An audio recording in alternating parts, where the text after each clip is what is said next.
Hi everyone, मैं अश्विन। ये word power series का सेशन नंबर 10 है। अभी तक के सारे सेशंस को आप सभी ने 100% लाइक्स के साथ देखा है। इसके लिए आप सभी का बहुत बहुत आभार, थैंक यू, शुक्रिया। मैं कोशिश करूंगा कि लगातार मैं अच्छा ही कंटेंट पढ़ाऊं ताकि लाइक्स का ये जो परसेंटेज है 100% ये बना ही रहे। आज के इस सेशन में मैंने दो सेगमेंट रखे हैं। पहला सेगमेंट है कंफ्यूजिंग वर्ड्स का, आप स्क्रीन पे देख सकते हैं। कंफ्यूजिंग वर्ड्स में मैं आपको क्या-क्या पढ़ाऊँगा आप ये भी देख सकते हैं। पहला पेयर होगा एमिएबल और एमिकेबल का, फिर लूज़ वर्सेस लूज़ हम पढ़ेंगे और फिर ऑनररी और ऑनरेबल को पढ़ेंगे। दूसरा जो सेगमेंट होगा इडियम्स एंड फ्रेजेस का, इसमें पहला फ्रेज हम पढ़ेंगे canary in a coal mine, फिर cast the first stone, fish out of water would be the third phrase, take up the cudgels और फेदर इन वंस कैप। ये phrases आज के हम सेशन में पढ़ेंगे। ये सेशन बड़ा ही इंटरेस्टिंग होने वाला है। चलिए इसे स्टार्ट करते हैं। जो भी लोग लाइव प्रीमियर के माध्यम से इसे देख रहे हैं, जो लोग भी जुड़ चुके हैं, उन सभी का वेलकम। मन लगा करके मेरी एक-एक बात को सुनिएगा तो आपको मैक्सिमम बेनिफिट मिलेगा। चलिए सेशन को स्टार्ट करते हैं। आप मुझे फॉलो कर सकते हैं ये सोशल मीडिया प्लेटफॉर्म से। टेलीग्राम चैनल ज्वाइन करिए, इस नाम से है Ashwin classes for English. Twitter पे मेरी ये आईडी है और मेरा फेसबुक ग्रुप भी है अश्विन क्लासेस फॉर इंग्लिश के नाम से।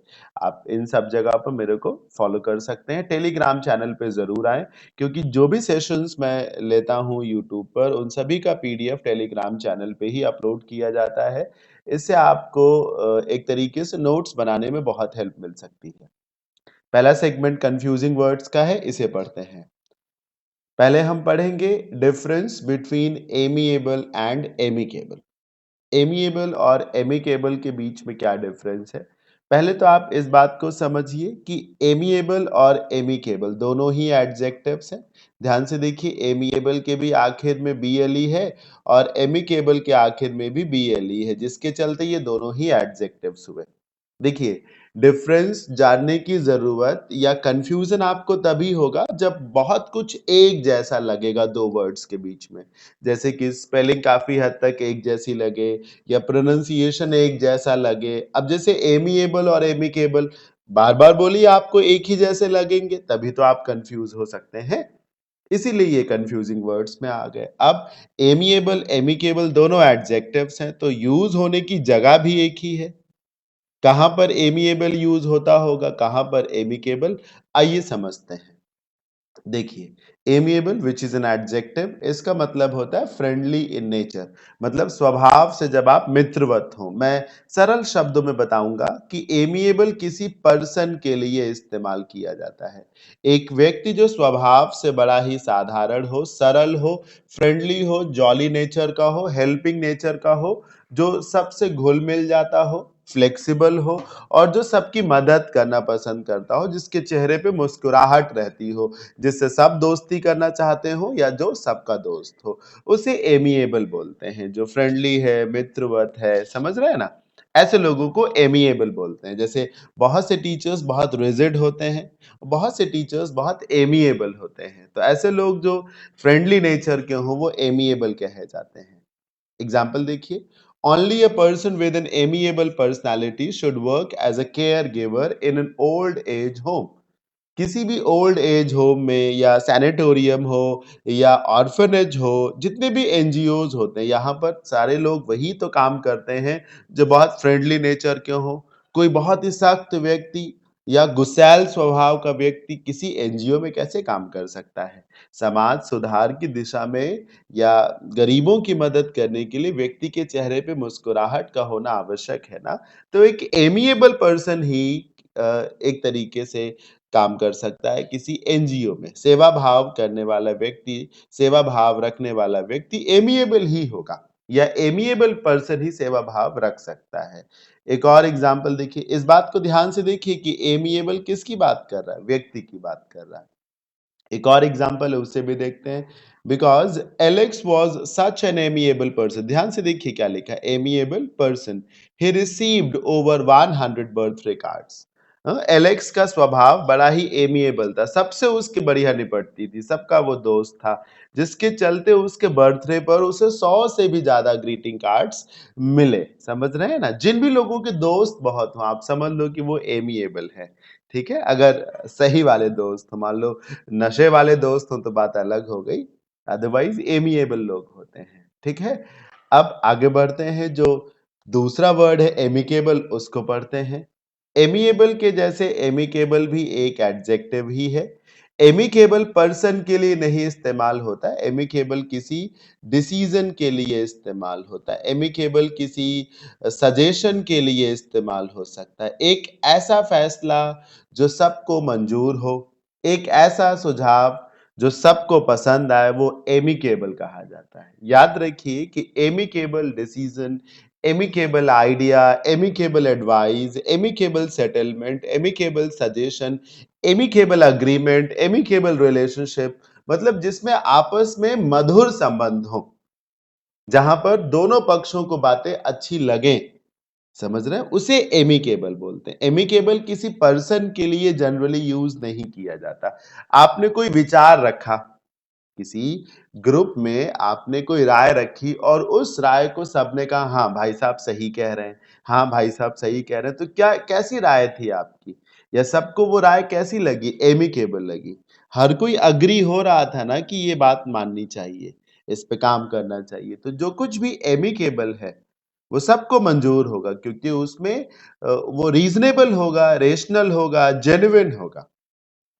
So, amicable settlement relation is one in which people feel friendly towards each other and do not want to quarrel over.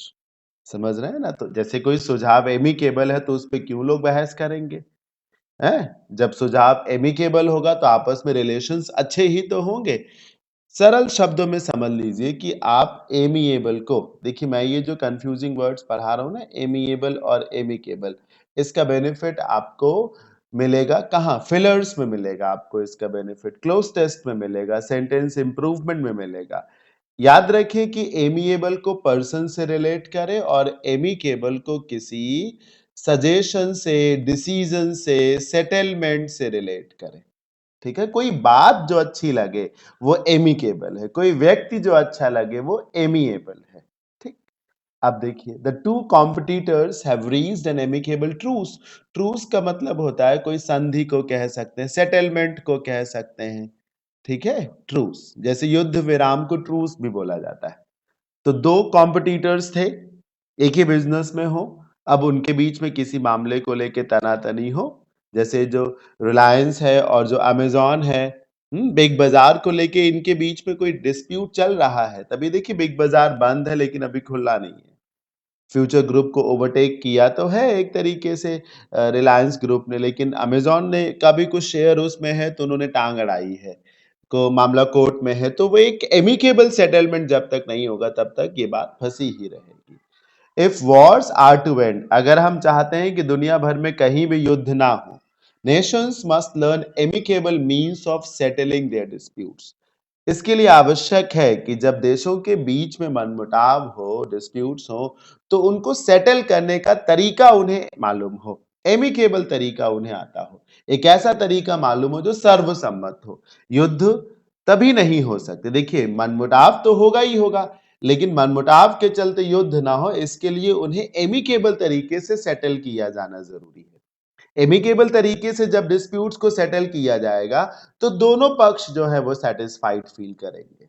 तो आपको, मुझे पूरी उम्मीद है कि समझ में आ गया होगा कि कहाँ एमिएबल यूज होता है और कहाँ एमिकेबल। अगर समझ में आ गया है तो जो भी लोग लाइव चैट्स में हैं, लाइव देख रहे हैं इस सेशन को अभी, तो वो लोग रिस्पॉन्स करके, रिप्लाई करके मुझे बता सकते हैं कि वास्तव में वो समझ पा रहे हैं या नहीं। आगे बढ़ते हैं। अब जो अगला पेयर है लूज वर्सेस लूज का, इसे समझते हैं। लूज वर्सेस लूज कोई खास या कठिन नहीं है सर। मैं नहीं समझता कि आपको ये नहीं मालूम कि लूज, इस वाले लूज का क्या मीनिंग है या इस वाले लूज का क्या मीनिंग है। मैं नहीं मानता कि आप नहीं जानते। मैं ये मानता हूं कि आपको मालूम है कि इस लूज का मतलब होता है ढीला और इस लूज का मतलब होता है हार जाना या हार मान लेना। तो लो, फिर आप कहाँ फंस रहे हैं? फिर मैं आपको ये क्यों पढ़ा रहा हूं? या तो मैं फिर आपका टाइम वेस्ट कर रहा हूं। जबकि मैं ये समझ रहा हूं कि आपको मालूम है कि लूज और लूज में क्या डिफरेंस है, फिर भी मैं आपको पढ़ा रहा हूं। जानते हैं क्यों? कभी कभी क्या होता है कि जो चीजें हमें आती हैं उनको लेके हम केयरलेस हो जाते हैं, जिसके चलते आते हुए भी हमें उसका नुकसान उठाना पड़ जाता है। लूज और लूज के केस में यही समस्या है। आपने किसी सेंटेंस में लूज वर्ड को देखा, आप ये ध्यान देना भूल गए कि कौन सा लूज लिखा हुआ था और कौन सा लिखा होना चाहिए था। याद रखें कि जब भी कभी पेपर में कोई सेंटेंस आप देखें और उस सेंटेंस में लूज वर्ड आया हो, चाहे वो LOOSE लूज लिखा हो या LOSE लूज लिखा हो, 2 सेकंड के लिए वहीं पर ठहरें और गौर से ऑब्जर्व करें क्या सही लूज लिखा हुआ है। अक्सर यहीं पे गलती हो जाती है कि हम केयरलेस हो जाते हैं, हमें लगता है कि जो लूज लिखा है वो करेक्ट है। बस ये नहीं होने देना है आपको। अभी से आप अपने आप में एक कसम खा लीजिए, अपने आप को एक प्रॉमिस करिए कि अब जब भी कभी मुझे लूज मिलेगा इन एनी सेंटेंस, तो मैं वहां पे रुकूंगा या रुकूंगी और फिर 2 सेकंड के लिए मैं ऑब्जर्व करूंगा कि सही लूज गिवन है या नहीं। बस आप नहीं फंसेंगे। ठीक है, चलिए। तो पहला लूज क्या है? एडजेक्टिव है। कोई भी चीज जो लूज है वो क्या है? ढीली है एक तरीके से। Something that is loose is not firmly held और फिक्स्ड इन प्लेस, मतलब ढीला है एक तरीके से। चाहे वो कील हो, चाहे कोई कपड़ा हो, चाहे कोई कैप हो, किसी बॉटल की कैप ढीली हो, कोई कील ढीली हो, या कोई शर्ट आपने पहन रखी हो वो शर्ट ढीली हो, तो वहां लूज का इस्तेमाल करते हैं। पढ़िए, अ लूज स्क्रू। स्क्रू समझते हैं, कील को कहा जाता है, तभी तो स्क्रू ड्राइवर होता है। इन माई सीलिंग फैन, छत वाले पंखे में एक कील जो लगी थी वो ढीली थी, जिसके चलते बहुत इरिटेटिंग नॉइज आ रही थी। So I tightened it with a screw driver. फिर मैंने उसे पेचकस लिया, स्क्रू ड्राइवर लिया और फिर उसे टाइट कर दिया। तो आप समझ गए ना, लूज का मतलब क्या है? ढीला। याद कैसे रखेंगे? स्पेलिंग वाला मामला देखिए, जब 2 बार ओ लगा तो ये बड़ा ऊ हुआ। खींचेंगे आप थोड़ा सा, तो ध्यान रहे कि वैसे भी जब कोई चीज ढीली होती है तो उसको तेजी से बोलते नहीं कि बहुत लूज है, थोड़ा सा खींचते हैं ना वहां पर कि ये कपड़ा बहुत लूज है। तो जब आप खींच रहे हैं तो 2 बार ओ आ रहा है, जब 2 बार ओ आ रहा है तो ढीला वाला लूज हो जाएगा। अब जो दूसरा लूज है, पॉइंट नंबर 1, कि ये एक वर्ब है। क्या कहा मैंने? ये एक वर्ब है। वर्ब होने के नाते इसकी अपनी फॉर्म्स हैं। तो ध्यान से देख लीजिए, लूज का सेकेंड फॉर्म लॉस्ट है और थर्ड फॉर्म भी क्या है? लॉस्ट है। भूलिएगा नहीं सर, भूलिएगा नहीं, लूज का सेकेंड फॉर्म लॉस्ट है और थर्ड फॉर्म लॉस्ट है। आप एक ही चीज को बार बार थोड़ी ना पढ़ेंगे। मैं नहीं समझता कि ये आइडियल होगा कि आप लूज को मेरे से भी पढ़ें और यूट्यूब पर किसी और टीचर से भी पढ़ें। फिर तो बेहतर है कि आप किसी और से ही पढ़ लें। 10 टीचर से एक ही चीज को नहीं पढ़ना चाहिए, ये वेस्टेज ऑफ टाइम है सर। और टाइम से ज्यादा जरूरी आपके लिए कुछ और नहीं होना चाहिए। समझ रहे हैं ना? आप जेन्युइन कंटेंट पढ़िए, ठीक है, जेन्युइन कंटेंट, और नया सीखने की कोशिश करिए। जहां लगे कि चीजें रिपीटेटिव हो रही हैं, अननेसेसरली रिपीट हो रही, तो तुरंत स्किप करिए सर। आपके लिए आपका समय बहुत ज्यादा महत्वपूर्ण है। ठीक है, तो बार बार आपको लूज और लूज नहीं पढ़ना है, ढंग से यही पढ़ लीजिए आप। तो मैं ये बता रहा था कि लूज एक वर्ब है और इसकी सेकेंड फॉर्म लॉस्ट होती है, थर्ड फॉर्म लॉस्ट होती है। ध्यान से देखिए क्या लिखा है, मीनिंग वन। क्या लिखा है? मीनिंग वन, यानी कि लूज वर्ड के कई मीनिंग हैं। सारे मीनिंग एक दूसरे के इर्द गिर्द ही टहलते हैं, पर मीनिंग कई है। पहला मीनिंग है गेट रिड ऑफ समथिंग, मतलब छुटकारा पाना। छुटकारा पाना मतलब कोई चीज अननेसेसरी है, आप नहीं चाहते हैं कि वो आपके पास रहे, तो आप उससे छुटकारा पाना चाहते तो लूज। देखिए, आप देखिए, वो लोग बोलते नहीं कि वेट लूज वाली एक्सरसाइज करो, वेट उसका बहुत ज्यादा है, मैं वेट लूज करने के लिए ऐसी चीजें ले रहा हूं जिसमें फैट ना हो, है ना, वेट लूज करते हैं लोग। तो वेट लूज करने का मतलब क्या है? वेट को कम करना, यानी कि जो अननेसेसरी फैट डिपॉजिट हो रखा है आपकी बॉडी में, उससे छुटकारा पाना। देखिए, the overweight women is trying to lose weight but can't seem to get rid of it. वो महिला जिसका वेट बहुत ज्यादा है, ओवरवेट है ना वो, तो वो कोशिश कर रही है कि कुछ वेट उसका कम हो जाए, लेकिन अभी ऐसा लग नहीं रहा कि ऐसा हो रहा है। तो लूज का पहला मीनिंग क्या था? छुटकारा पाना। अब दूसरा मीनिंग वही दूसरा मीनिंग बड़ा पॉपुलर, किसी चीज का खो जाना, किसी चीज का खो जाना या खो देना जिसको कह सकते हैं हम, खो जाना या खो देना। अब पढ़िए, if the student happens to lose his ID card, he won't have a way to get into the building. अगर स्टूडेंट से उसका आईडी कार्ड खो जाता है, कहीं पर मिस हो जाता है, तो फिर उसको बिल्डिंग में एंट्री नहीं मिलेगी। तो लूज का दूसरा मीनिंग क्या कह रहा है? चीजों का खो जाना, मिस कर देना, कहीं पर रख जाना, भूल जाना या गिर जाना रास्ते में कहीं, है ना, तो वो लूज कर, जैसे आपकी घड़ी खो जाए तो यू लूज योर वॉच या you have lost your watch, इस तरीके से। अब तीसरा मीनिंग आप समझ रहे होंगे, लूज का मतलब हार जाना, जैसे मैच लूज करते हैं ना, अपॉर्चुनिटी को लूज कर देते हैं हम, अवसर हाथ से निकल जाता है, किसी कंपटीशन को लूज कर देते हैं, तो हार जाना एक तरीके से। We can't afford to lose any of the games from here, हम यहां से एक भी मैच नहीं हार सकते। अगर हम एक भी मैच हार गए, मतलब ये नहीं हो सकता है कि हम यहां से एक भी मैच हारे। अगर ऐसा हुआ, will be knocked out of the championship, अगर ऐसा होता है तो हम चैंपियनशिप से बाहर हो जाएंगे। तो लूज के क्या मीनिंग है? एक, ज्यादा वेट हो गया हो तो उससे छुटकारा पाना, दूसरा कोई चीज कहीं खो जाए आपकी, और तीसरा किसी मैच में आप हार जाए। भूलिएगा नहीं, लूज और लूज में आपको स्पेलिंग का प्रॉब्लम ही थोड़ा बहुत हो सकता है, बाकी मीनिंग का प्रॉब्लम मैं नहीं समझता कि आप नहीं जानते थे कि लूज का मतलब एक एक तरीके से ढीला होने से होता है या हार जाने से होता है, खो जाने से होता है। ये सब इजी चीजें हैं। अब कैसा लग रहा है यहाँ तक का सेशन, मुझे प्लीज बताते रहें, और मैं आपकी आपके जो लाइव चैट्स में कमेंट्स हैं, मैं लगातार उन्हें देखता रहता हूँ, उसी से मैं समझता हूँ कि मैं कैसा कंटेंट पढ़ा रहा हूँ। मैं अपनी तरफ से प्रयास करता रहूंगा। मैं ये जानता हूँ कि अभी मेरे वीडियोस को ज्यादा व्यूज नहीं मिलते हैं, मैं किसी प्रकार से एडवर्टीजमेंट भी नहीं कराता हूँ। हाँ, जैसे कि लोग जो है अपने अपने वीडियोस में पेड एड्स लगवाते हैं, तो मैं ये सब नहीं कराता। मैं चाहता हूँ कि जेन्युइन स्टूडेंट्स उनको देखते रहें, दैट्स इट। हाँ, लेकिन मुझे पर वीडियो जो व्यूज़ देखने को मिलते हैं, मैं जब देखता हूँ कि व्यूज़ कम है तो मुझे थोड़ा अच्छा कम लगता है, पर मैं ये समझता हूँ कि हर किसी ने जब शुरुआत की होगी यूट्यूब पर, तो शुरू में उसके व्यूज़ कम ही रहे होंगे। धीरे-धीरे वो पॉपुलर हुआ होगा, और मैं ये भी समझता हूँ कि हर कोई जेन्युइन कंटेंट पढ़ा के ही पॉपुलर हुआ होगा। अब गॉड नोज़ बेटर, तो मैं तो जेन्युइन कंटेंट ही पढ़ाऊँगा और जेन्युइन कंटेंट पढ़ा के ही पॉपुलर होना चाहता हूँ। तो मैं वेट कर रहा हूँ उस दिन का कि जब जो है मेरे वीडियोस के भी व्यूज ज्यादा आने लगेंगे, मैं भी एक पॉपुलर टीचर हो जाऊंगा यूट्यूब पर भी।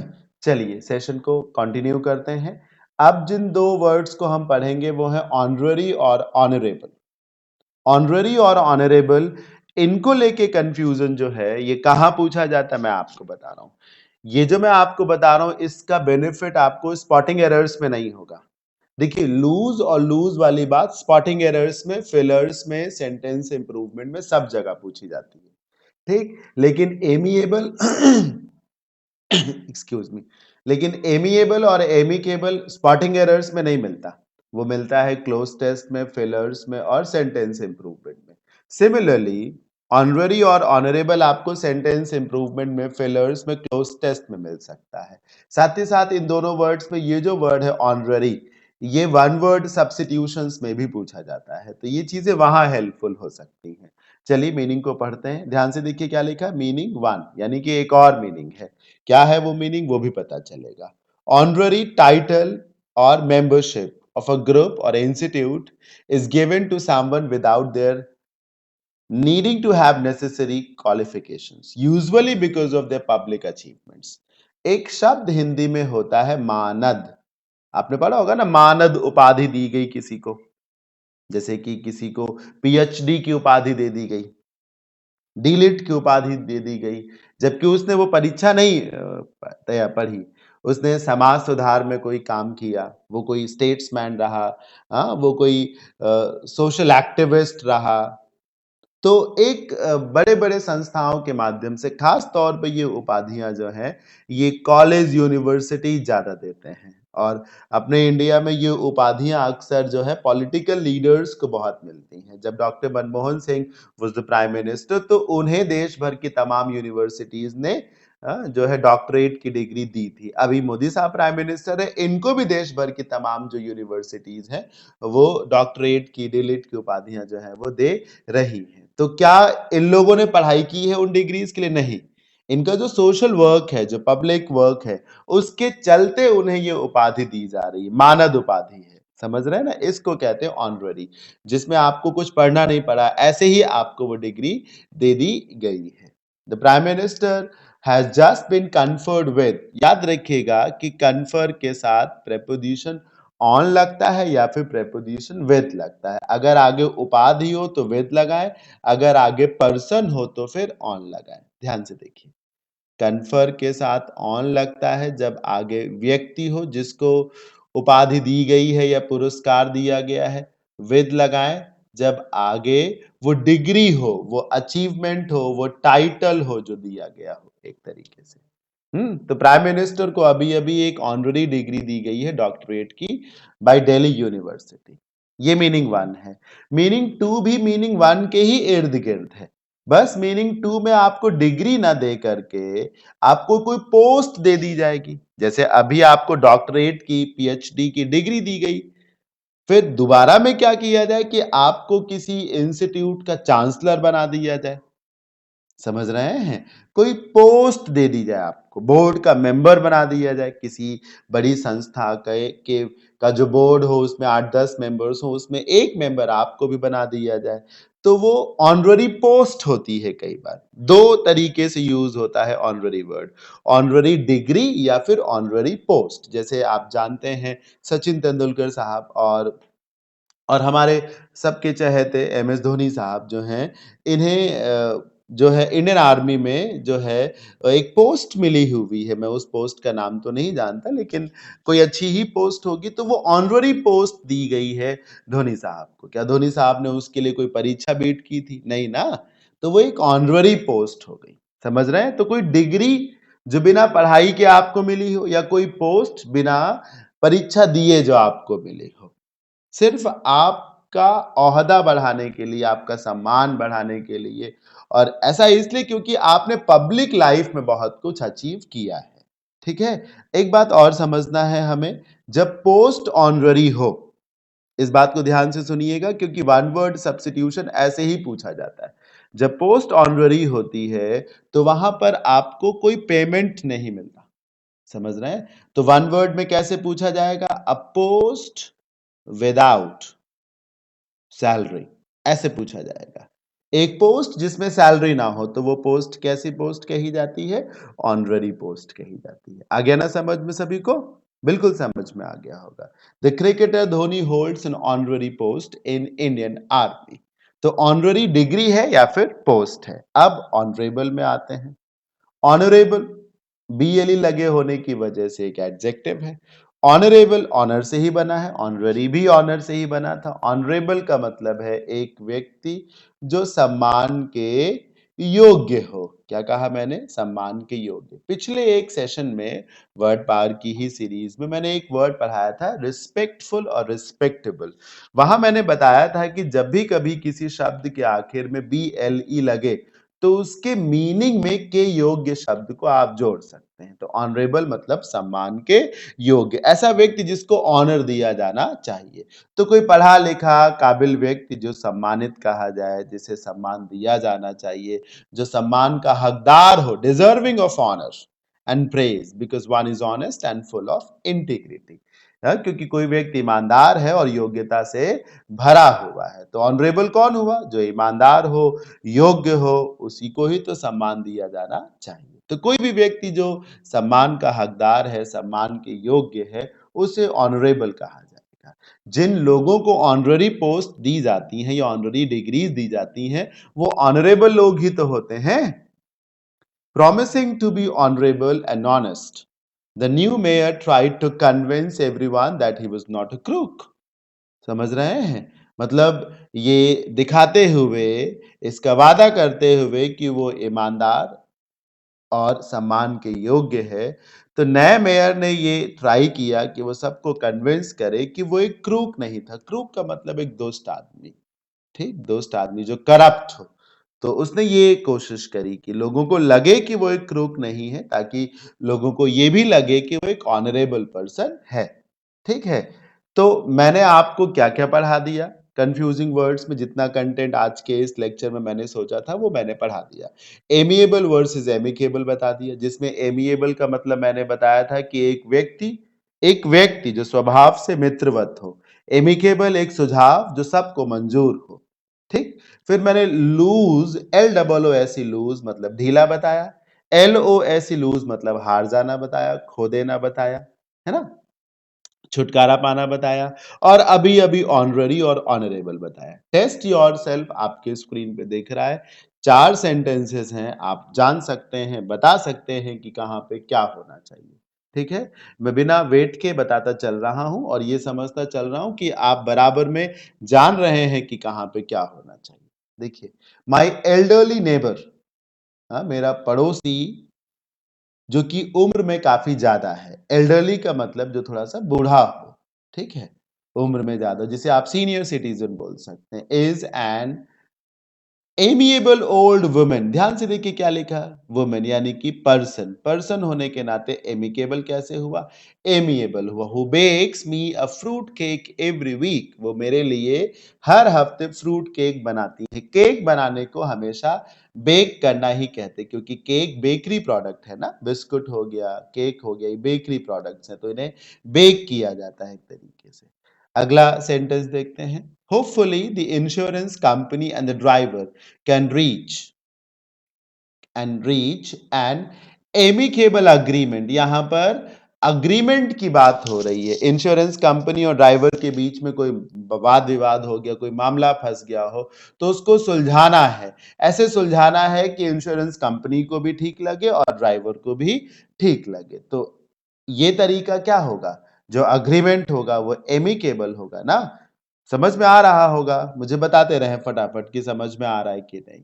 एमिकेबल। अब नंबर 3 को देखिए। माई ट्राउजर्स वर अ बिट, अरे यहीं से समझ लीजिए कि ट्राउजर्स है तो कैसी होगी, टाइट होगी या ढीली होगी, है ना। तो ढीली थी तो लूज लगाओ, ये वाला लूज, LOOSE लूज लगाओ, LOSE गलत हो जाएगा। माई ट्राउजर्स वर, एक चीज को ध्यान से देखिए, नाउन में पढ़ाया जाता है कि जो जो चीजें दो हिस्सों में हो, जैसे ट्राउजर्स हो गया, पैंट्स हो गया, जीन्स हो गया, सीजर्स हो गया, बाइनोकुलर्स हो गया, स्पेक्स हो गए, ये सब दो हिस्सों में होते हैं, तो इन सबको प्लूरल माना जाता है और एस भी लगाया जाता है।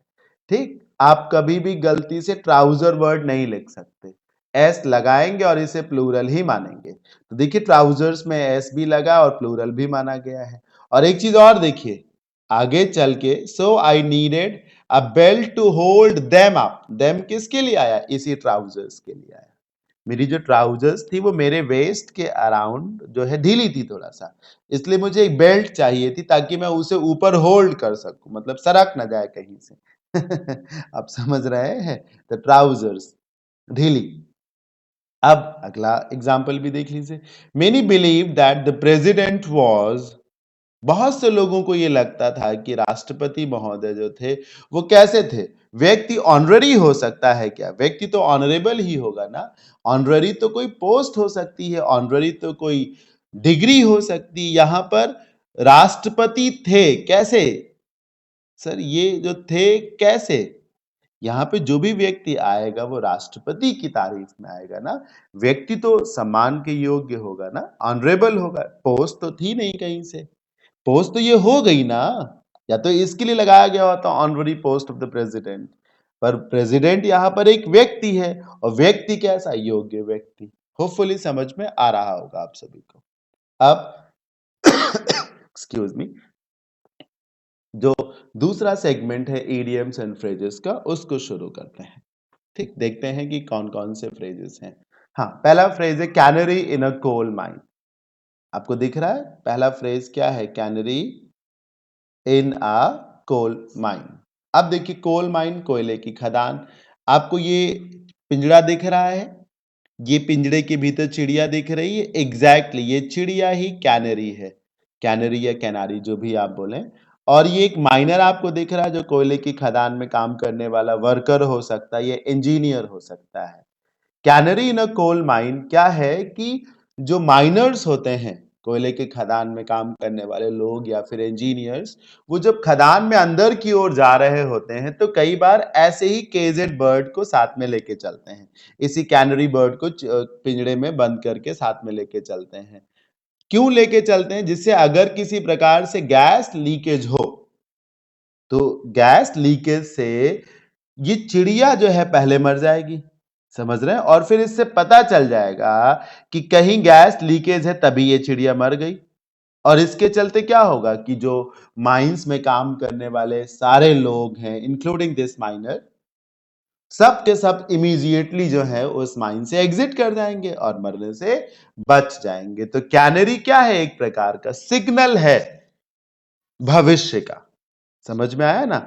आने वाले समय में क्या होगा उसका एक सिग्नल है।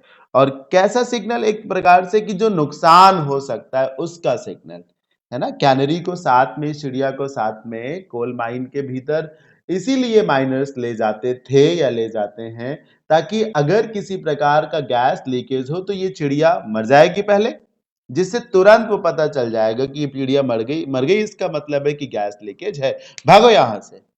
तो एक एक सिग्नल मिल जाएगा कि something disastrous is going to happen, something like a catastrophe is going to happen. तो canary in a coal mine एक सिग्नल, इशारा जिसको कह सकते कि अब क्या होगा। जैसे आप समझ रहे हैं कि कोविड का जो ये जो स्ट्रेन है कितना डेडली है, कितनी ज्यादा कैजुअलिटीज हो रही हैं।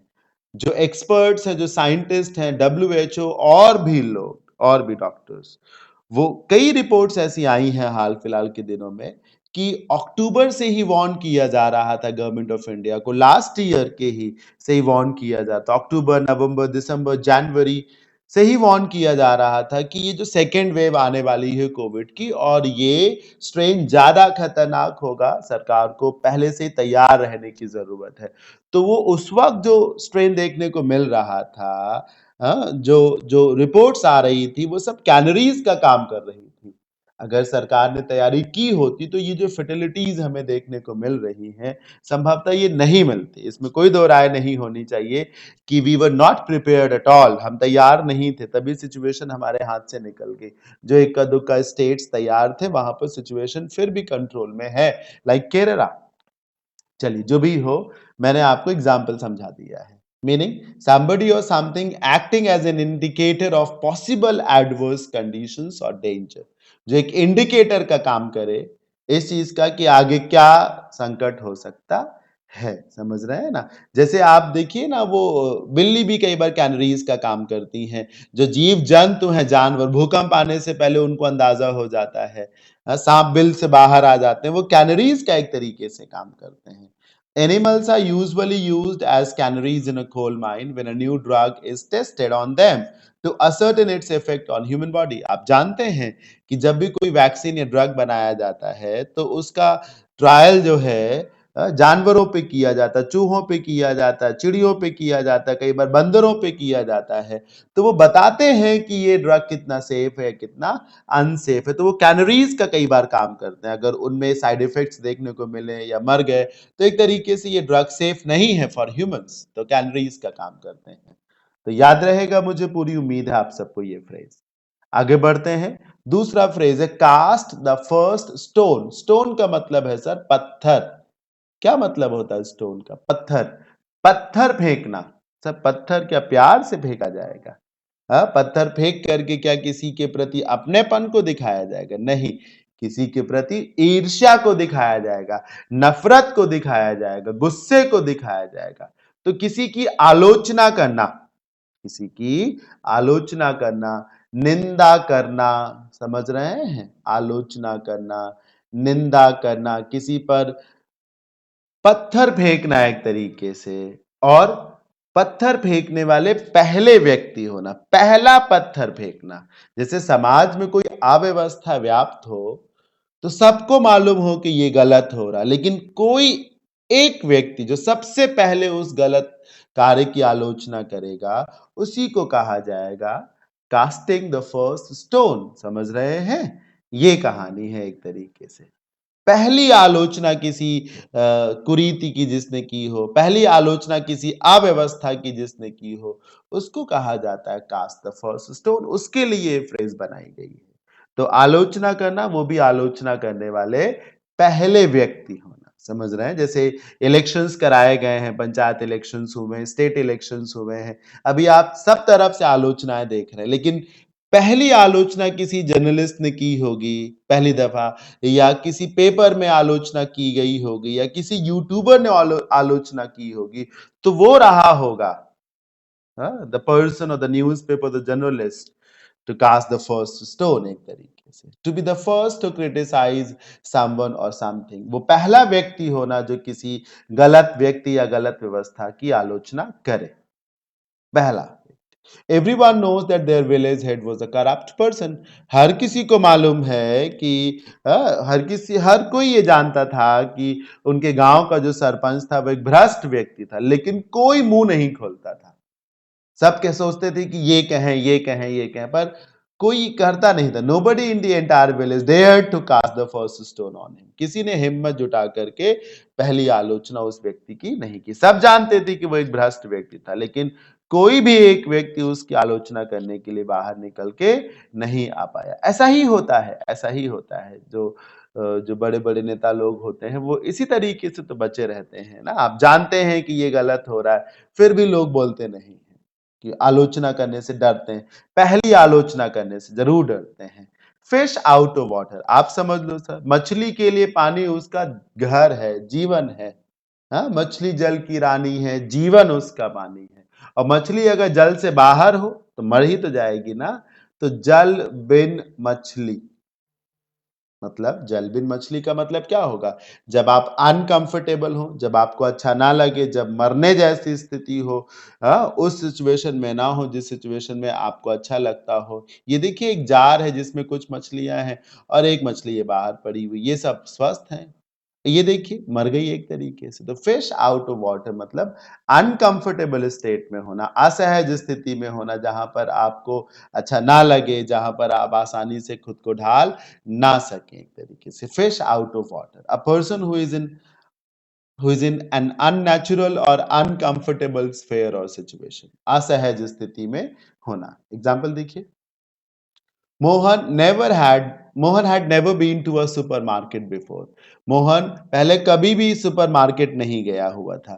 So he was looking like a fish out of water when his mother asked him to bring some stuff to cook. Stuff मतलब वस्तुओं को कहते हैं। तो जब उसकी माँ ने उसे कहा कि सुपरमार्केट जा करके खाने के लिए कुछ चीजें लेकर आओ, तो मोहन पहले कभी गया ही नहीं था। तो वहां जब गया तो उसे कुछ समझ में नहीं आ रहा था कि किससे कहे क्या लेना है, कैसे जाने कि इसका क्या रेट है, कहाँ जाना है, कहाँ क्या मिलेगा, उसे कुछ समझ में नहीं आ रहा था। He was like fish out of water. अब देखिए, everybody else knew each other really well. बाकी सब एक दूसरे को बड़े अच्छे से जानते थे। आप किसी पार्टी में जाएं और वहां सब एक दूसरे को जानते हो, पर आप किसी को ना जानते हो या आपको भी कोई ना जानता हो, तो क्या होगा?